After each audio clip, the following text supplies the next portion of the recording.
ഓ God, എന്തൊക്കെയാ എന്റെ ജീവിതത്തിൽ സംഭവിക്കുന്നത്? എത്രയോ മോഡൽസിനെ ലൈംലൈറ്റിലേക്ക് ഉയർത്തിക്കൊണ്ട് വന്നവളാ ഞാൻ. എനിക്ക് ഈ ഗതി വന്നല്ലോ. സാനിയ നമ്പ്യാരുടെ ജീവിതത്തിലെ എല്ലാ പൊലിമയും ഇതോടെ അവസാനിച്ചു. ഒന്നും വേണ്ടായിരുന്നു, ഇങ്ങോട്ടേക്ക് വരണ്ടായിരുന്നു. ഇനി ജീവിതകാലം മുഴുവൻ ഒരു മനുഷ്യന്റെ മുഖത്ത് നോക്കാൻ പറ്റാത്ത അവസ്ഥയിലായി പോയി ഞാൻ.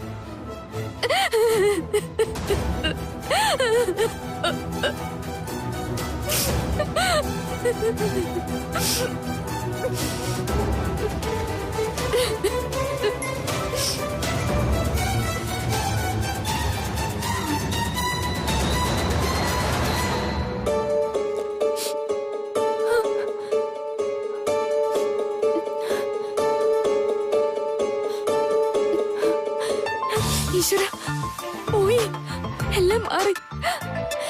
എന്റെ മുഖത്ത് കരുവാളിച്ച അടയാളങ്ങളെല്ലാം മാറി. Thank God. Saniya Nambiar is back. Yes. നഷ്ടപ്പെട്ടു എന്ന് ഉറപ്പിച്ച നിമിഷങ്ങളാ എനിക്ക് തിരിച്ചു കിട്ടിയിരിക്കുന്നത്. ഇതെനിക്ക് എന്റെ ശ്രീയോടൊപ്പം ആഘോഷിച്ചേ മതിയാവും. ജന്മത്തൊരിക്കലും മറക്കാത്ത നിമിഷങ്ങളായി ഞാനിത് മാറ്റും ശ്രീ.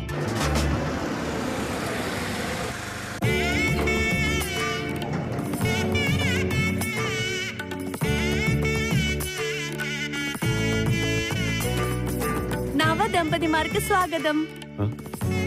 നിങ്ങളിത് നേരത്തെ തോന്നുന്നു ഞങ്ങൾ ഒട്ടും പ്രതീക്ഷിച്ചില്ല.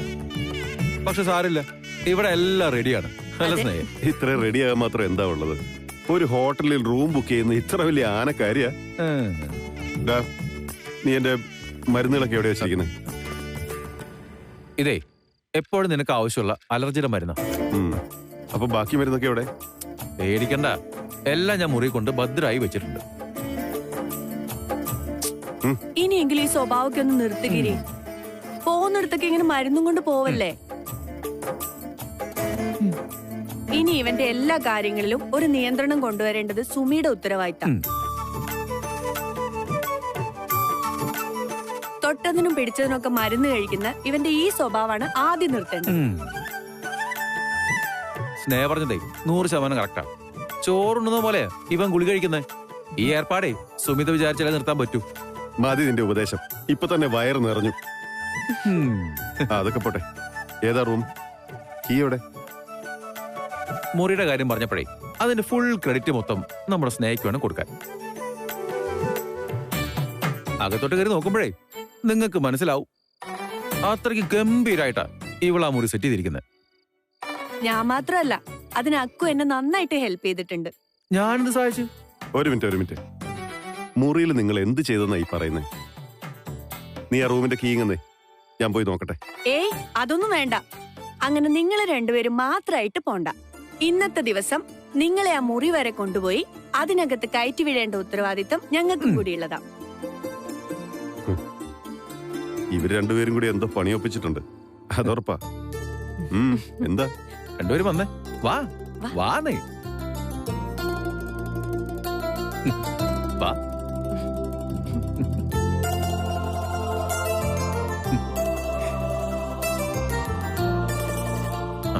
ഇതാണ് നിങ്ങൾക്ക് വേണ്ടി ഞങ്ങൾ റെഡിയാക്കിയ മുറി. ഞങ്ങളെ കൊണ്ടാവുന്ന പോലെയൊക്കെ ഞങ്ങൾ ചെയ്തിട്ടുണ്ട്. ഇനി എന്തെങ്കിലും കുറ്റങ്ങളും കുറവുകളും ഉണ്ടെങ്കിൽ അതൊക്കെ നിങ്ങൾ അങ്ങ് ക്ഷമിച്ചേക്കണം. അതെ, ഗൃഹപ്രവേശനത്തിന്റെ കാര്യം മറക്കണ്ട. രാവിലെ 10നും 10:30ക്കും ഇടയ്ക്കാണ് മുഹൂർത്തം.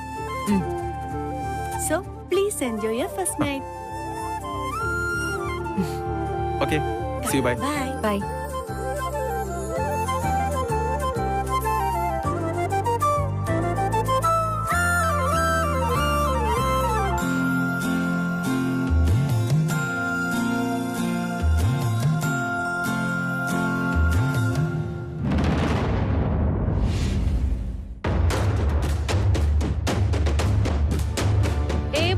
പ്രതീക്ഷകളെ തകിടം മറിച്ചുകൊണ്ടാണ് ഇന്ന് വൈകുന്നേരം ഗിരിധർ നമ്പ്യാരും സുമിത ചന്ദ്രനും തമ്മിലുള്ള വിവാഹം നടന്നത്.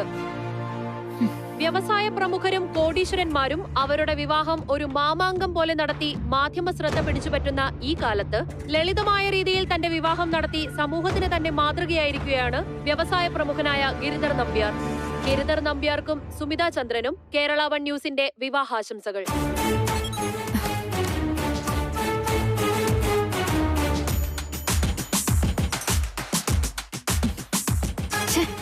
അതൊരിക്കലും സംഭവിക്കാൻ പാടില്ലായിരുന്നു.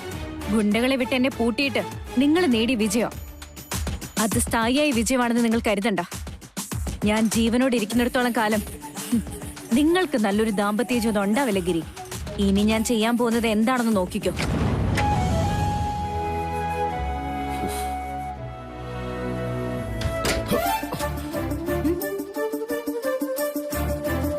എന്തിനാ വാതിലടച്ചത്?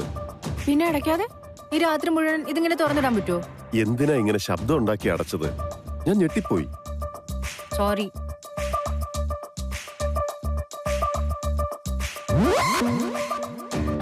എന്തൊക്കെയാ അവരീ കാണിച്ചു വെച്ചിരിക്കുന്നത്?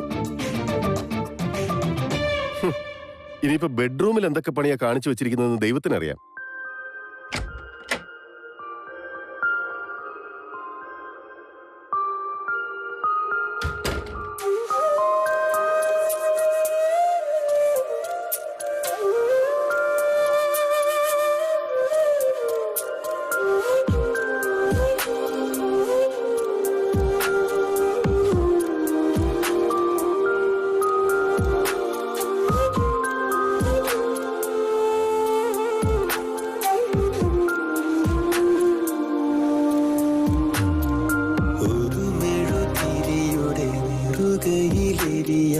പ്രണയമേ അരികിൽ വന്നു ഒരു സുഖമുറവിയിലുരുകുകയാണിൻ ഹൃദയമേ വെറുതെ നിന്നു ഞാൻ. തോഴി ഒരു നോവ് പോലെരിയും നിതാ തിരി ഏതോ കിനാവിൽ നിറയും നിതിൻ മിഴി. മറന്നു ഞാനിന്നെയും പ്രിയേ ഒഴുകിയലകളിൽ ഒരു മെഴുതിരിയുടെ നെറുകയിലെരിയാൻ പ്രണയമേ അരികിൽ വന്നു ഒരു സുഖമുറവിയിലുരുകുകയാണിൻ ഹൃദയമേ വെറുതെ നിന്നു ഞാൻ.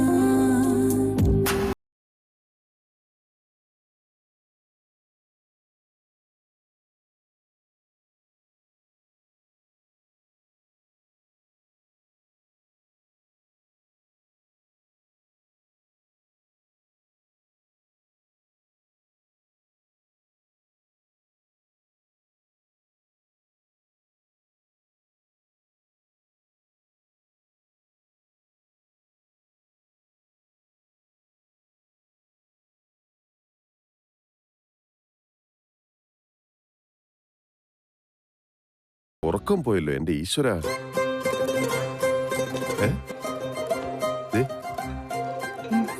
അതെന്ത് സാധനം?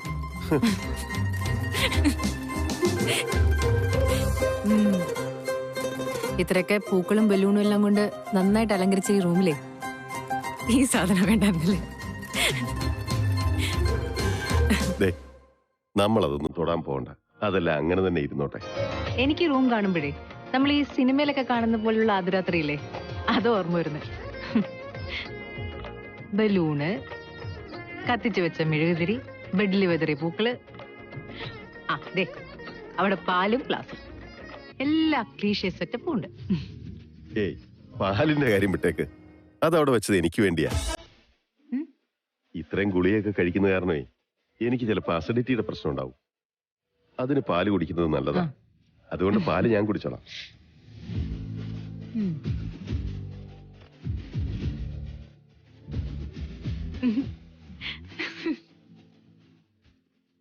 അയ്യോ, ഇതിന് നല്ല ചൂടുണ്ടല്ലോ. അസിഡിറ്റിക്ക് ചൂടുപാല് നല്ലതല്ല, ഇത്തിരി തണുത്തിട്ട് കഴിച്ചാൽ മതി. എന്നാലേ നമുക്കിത് ഇങ്ങോട്ടിരിക്കാം. അതെ, അതാ നല്ലത്. ഇനിയിപ്പോ ഇവിടെ ഇരുന്ന് ഈ പൂക്കളുടെ മണം കാരണം തുമ്മൽ പിടിപ്പിക്കണ്ട. ഹായ്, ദേ കേക്ക്. ഇത് ഏതായാലും നന്നായി കേട്ടോ. ഈ ഒരു സാധനം ഞാനിവിടെ പ്രതീക്ഷിച്ചതേ ഇല്ല. ജീവിതത്തിൽ ആദ്യമായിട്ട് കേക്ക് കണ്ട പോലെ ഉണ്ടല്ലോ. എനിക്ക് കേക്ക് എന്ന് പറഞ്ഞ പണ്ടേ കൊതിയാ.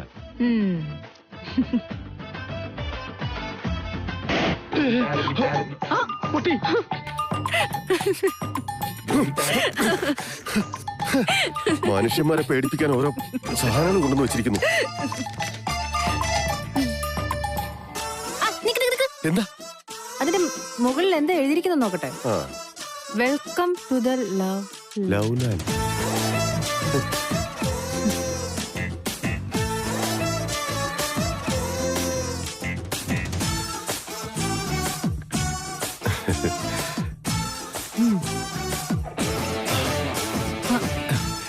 സൂപ്പറാ.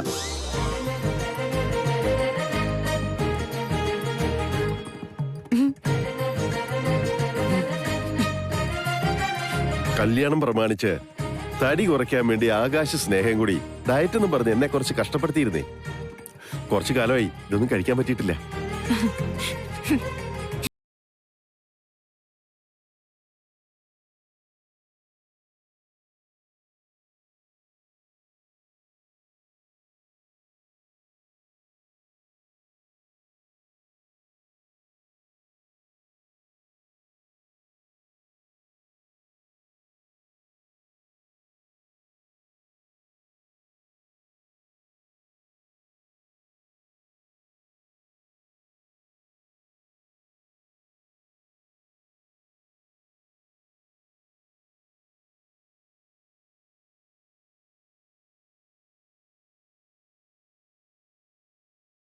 അവൻ വെജിറ്റേറിയൻ തന്നെ വാങ്ങിയിരിക്കും. കാരണം സുമിത വെജിറ്റേറിയൻ ആണെന്ന് അവൻ അറിയാലോ.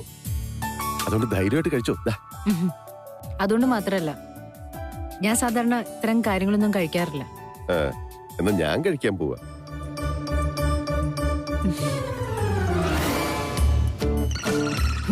വേണ്ടല്ലോ അല്ലേ?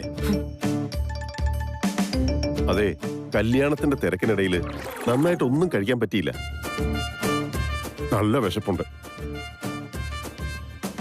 അല്ല, ഇങ്ങനെ നിൽക്കുന്നതിനെ ഇരുന്നോ?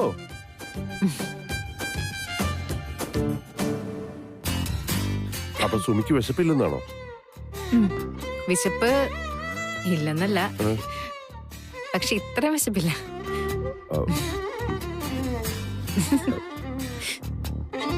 അപ്പൊ സുമിക്ക് രാത്രി കഴിക്കാൻ നമുക്ക് വേറെന്തെങ്കിലും ഓർഡർ ചെയ്യാം. വേണമെന്നില്ല. ഞാൻ സാധാരണ രാത്രിയിൽ അധികമൊന്നും കഴിക്കാറില്ല. രാവിലെ ഉച്ചയ്ക്ക് നന്നായിട്ട് കഴിക്കും. രാത്രിയിലൊരു ഗ്രീൻ സാലഡാ പതിവ്. പുല്ലും വൈക്കോലും അല്ലേ? പുല്ലും വൈക്കോലൊന്നും അല്ല, ഗ്രീൻ സാലഡ്. അതെ, അതിനെയാണ് നമ്മൾ പച്ച മലയാളത്തിൽ പുല്ലും വൈക്കോലും എന്ന് പറയുന്നത്. അതൊക്കെ കഴിച്ച വിശപ്പ് മാറുമോ? രാത്രി എന്തെങ്കിലും കാര്യമായിട്ട് കഴിച്ചെങ്കിലല്ലേ നമുക്ക് തൃപ്തിയായിട്ട് കിടന്ന് ഉറങ്ങാൻ പറ്റൂ. ഒരു കാര്യം ചെയ്യാം, അങ്ങനെയാണെങ്കിലേ ആ ഫ്രൂട്ട്സ് എടുത്ത് കഴിക്കാം.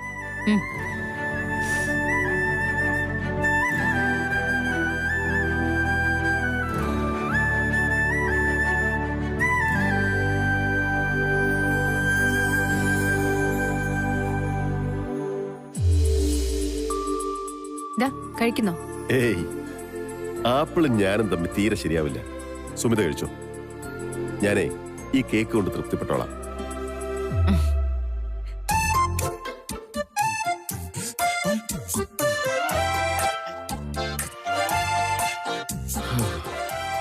ഒരാൾക്ക് ജീവിക്കാൻ ഇത്രയൊക്കെ കഴിച്ചാൽ മതിയോ? മതി. എനിക്ക് വലിയ വിശപ്പൊന്നും തോന്നില്ല.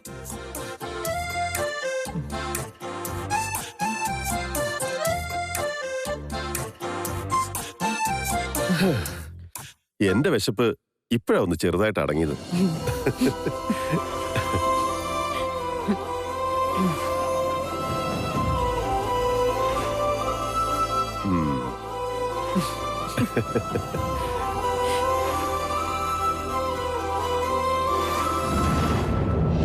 എന്ത് ജോസഫ്, എന്താ പ്രശ്നം? രജിസ്ട്രേഷൻ ഡിപ്പാർട്ട്മെന്റിലെ 2 ഉദ്യോഗസ്ഥർ വന്നിട്ടുണ്ട്.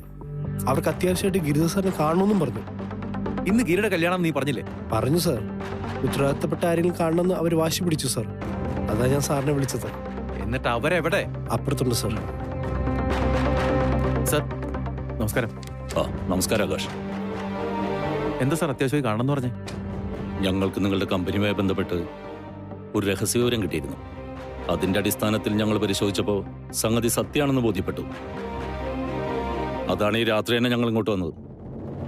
ഒരു മിനിറ്റ് സർ, ഇവർക്ക് കുടിക്കാൻ എന്തെങ്കിലും കൊടുത്തോ? നോ താങ്ക്സ്, അതിന്റെ ഒന്നും ആവശ്യമില്ല.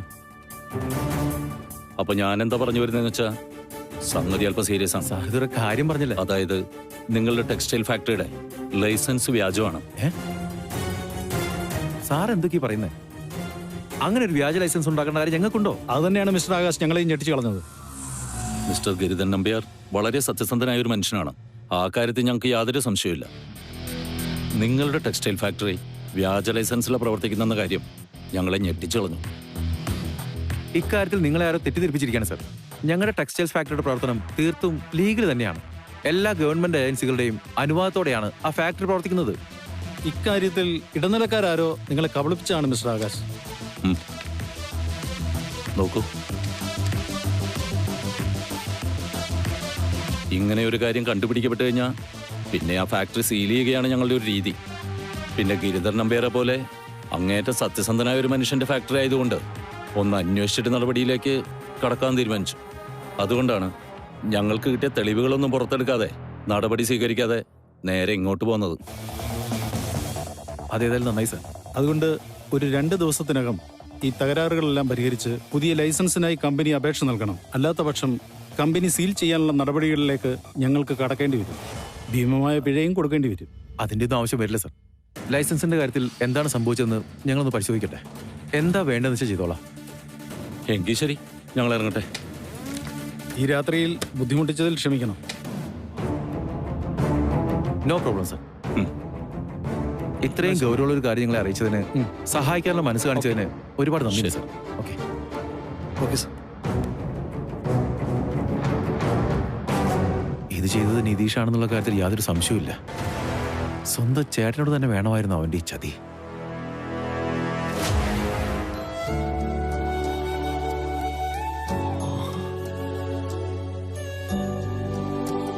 ഉറക്കം വരുന്നുണ്ടെങ്കിൽ കിടന്നു.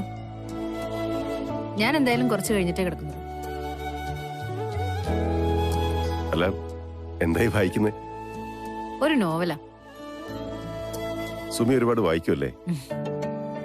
എനിക്ക് തീരെ ഇല്ലാത്ത ശീലമായത്. എന്റെ അച്ഛൻ പഠിപ്പിച്ച ശീലങ്ങളാ.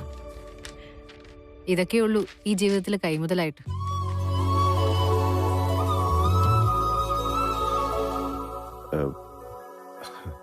ഞാനൊരു കാര്യം ചോദിച്ചാലേ സുമി അതിന് വ്യക്തമായ ഒരു മറുപടി പറയാമോ?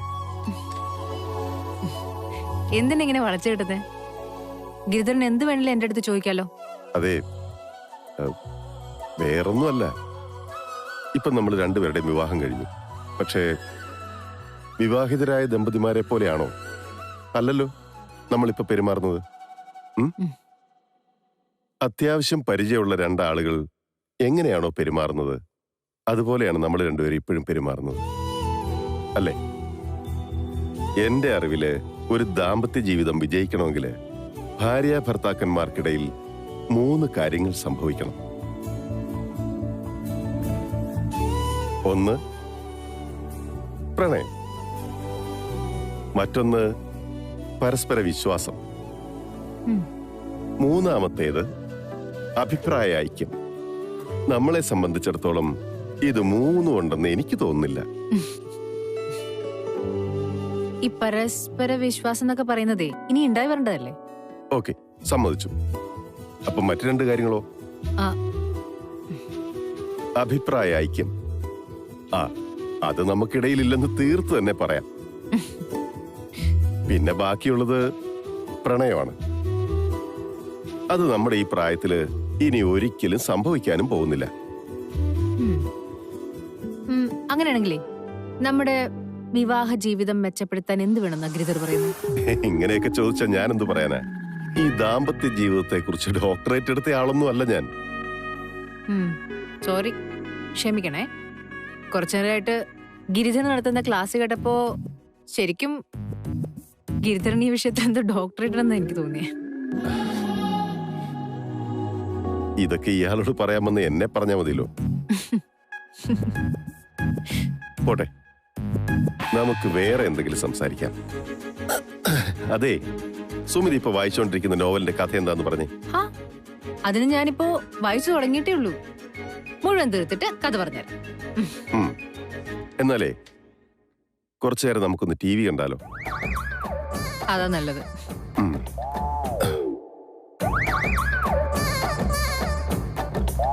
ദാമ്പത്യ ജീവിതം എങ്ങനെ മനോഹരമായി മുന്നോട്ട് കൊണ്ടുപോകാം എന്നാണ് ഇന്ന് നമ്മൾ സംസാരിക്കാൻ പോകുന്നത്.